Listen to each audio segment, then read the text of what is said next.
Nourrir les hommes. Nourrir les hommes est un véritable enjeu au XXIe siècle, puisque donc nous aurons une population de 9 milliards d'hommes, 9 milliards d'hommes à nourrir. Et donc il s'agit également d'un enjeu de développement durable, puisque certes, il s'agit de nourrir les hommes, mais les nourrir également donc en quantité, mais également en qualité. Donc pour répondre à cette question, donc comment nourrir les hommes, nous suivrons un plan en 3 parties. Donc tout d'abord, la croissance de la population s'accompagne de la croissance de la production. Puis on s'intéressera à comment fournir à chacun une alimentation de qualité en quantité suffisante. Et enfin, on s'intéressera au développement durable et donc comment aller vers des agricultures durables. Donc tout d'abord, la croissance de la population s'accompagne de la croissance de la production. La question principale est donc, est-ce que la Terre peut nourrir 9 milliards d'êtres humains au milieu du XXIe siècle? Alors oui, nous avons la quantité suffisante pour nourrir 9 milliards d'êtres humains, puisque la croissance de la production alimentaire est plus rapide que la croissance de la population. Ce qui permet donc de nous le montrer, c'est le fait que chaque homme a en moyenne 2800 calories par jour. Il peut donc se nourrir comme cela, alors que 2500 calories sont suffisantes. Donc c'est-à-dire que en général, enfin selon une très grande moyenne, l'homme se nourrit plus que ce qu'il pourrait. Donc nous avons donc un réservoir suffisant pour pouvoir nourrir 9 milliards d'êtres humains. Néanmoins, on peut s'intéresser aux inégalités d'accès à la nourriture à toutes les échelles. Ainsi, les pays du Sud, les pays en voie de développement, ont moins accès à la nourriture que les pays du Nord, les pays développés. Et de nombreux êtres humains, 2 milliards d'êtres humains, souffrent de malnutrition, c'est-à-dire qu'ils sont mal nourris.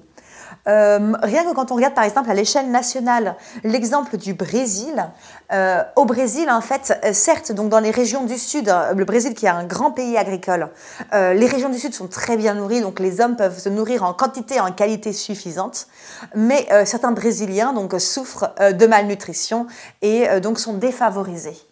Enfin, il s'agit d'accroître la quantité et d'améliorer la qualité. En effet, il faut lutter en fait sur les deux fronts.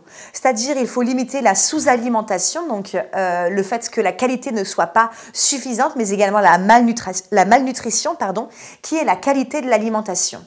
Ainsi, même dans les pays du Nord, on peut souffrir de malnutrition, par exemple avec l'exemple de la malbouffe, qui entraîne le problème de l'obésité. Donc fournir une alimentation de qualité en quantité suffisante. Tout d'abord, il faut mieux répartir la production alimentaire. En réalité, les systèmes alimentaires sont basés sur 2 modèles. Donc le modèle du Nord, basé autour de l'agriculture productiviste, et le modèle du Sud, basé autour de l'agriculture vivrière. Donc ici, ces 2 systèmes ne répondent pas aux mêmes impératifs. Et donc, on peut voir qu'il y a des problèmes liés à l'agriculture vivrière. Donc, l'agriculture vivrière, c'est une agriculture donc en petite quantité, en fait, pour se nourrir principalement. Alors que l'agriculture productiviste, on utilise des engrais, des choses qui permettent donc de faire pousser énormément de céréales, par exemple, et ce qui va développer ce qu'on appelle l'agrobusiness. Ici, l'agriculture vivrière ne pourvoit pas suffisamment aux besoins des populations et donc pose un vrai problème. Et donc, on peut se demander quelle agriculture nourrit le monde. Certains pays comme la Chine, par exemple, peuvent nourrir leur population uniquement grâce à l'importation. Et donc, on peut voir que c'est grâce à l'agriculture productiviste que l'ensemble de la population est nourrie.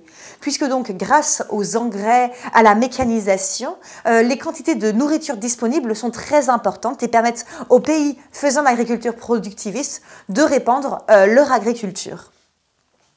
Enfin, on peut se demander comment aller vers des agricultures durables.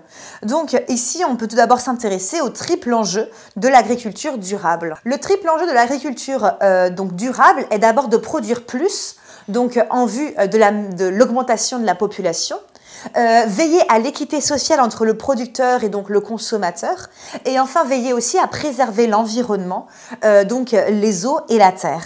Donc là, c'est vraiment sur ces trois aspects que se dirige l'agriculture durable.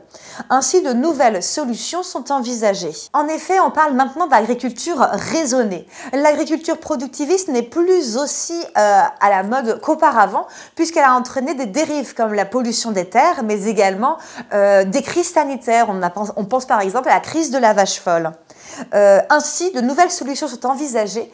Beaucoup de consommateurs, notamment des pays du Nord, se tournent vers l'agriculture biologique ou vers ce qu'on appelle une agriculture raisonnée, où le producteur est pris en compte et où l'environnement donc est également pris en compte.